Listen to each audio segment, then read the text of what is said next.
over the years of our development, we've had, we have to put a new team together. We had to put a new technology in place. We had to, do everything, buy desks and chairs and computers, and so it's this culture of everybody coming together, wanting to do something great, not having the tools yet to do it and to express themselves. So it was, it was kind of a long road. It took longer than I think anyone really thought to put all that together.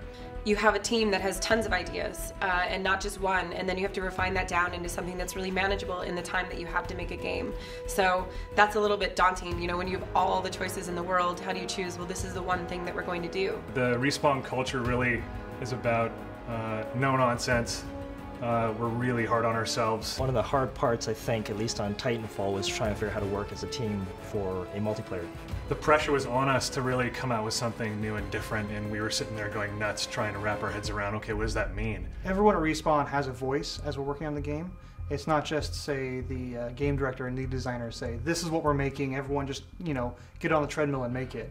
It is a very iterative and collaborative process. When you work on a single player, it's relatively easy for individuals to go off and work on this level or that level, and they can exist in separate worlds for the most part. Whereas in a multiplayer game, you've got all these different people who are working on aspects of the game that will crisscross or touch each other in some way.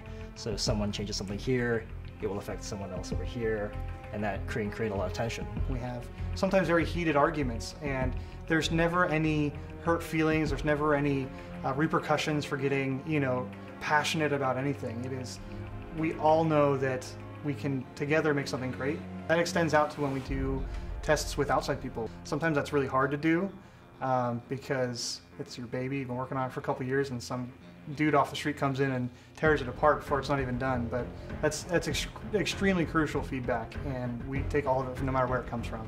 I think we have the ability and the culture that supports the focus of perfection. So you're trying to perfect the right things, and you don't go after the things that really don't support the gameplay. It has to feel right, it has to flow right, and if it doesn't, we keep working on it. And there's things that, if they don't get to that level, I would rather have less finely polished features than more and have the game be a little rougher. I think there did come a time where we were, kind of coalesced everything into, okay, this is good, this is fun, and we saw the, kind of the seeds of what would become Titanfall.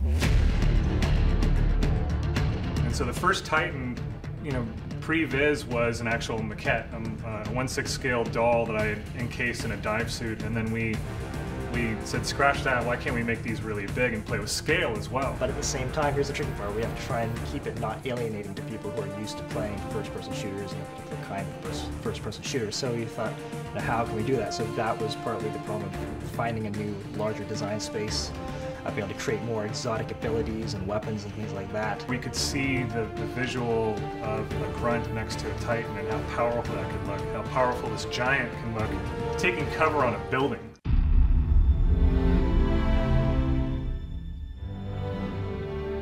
We pour so much of ourselves into this that, you want to put it out there, and there's always that nervousness of, I hope people like it, what are they going to think? Before we went to E3, we'd been designing this game and building this game in a vacuum, and we're our own worst critics, so we were really on it. We went in hoping for the best. I think we were all very tense, and then that moment when the trailer started to roll and everybody was watching back here at the studio and at the convention center was awesome. I was watching Gamescom and PAX live feed with a camera, a webcam, and I was on the edge of my seat. That's what we love. It's, putting the game together, working on it is great, but it's putting it out there in the wild and having people experience it and seeing what they enjoy about it, and that's, really what drives us. It's sort of amazing to watch people play that game, because we don't get that moment as devs anymore. We've been with this project for, some of us years now, and you never get to play that game for the first time like you remember. It was amazing to hear the response from it. It just blew us all away, and it just makes us work even harder. And to have everyone embrace it and say, we understand, it's familiar, yet it kind of pushes the boundaries,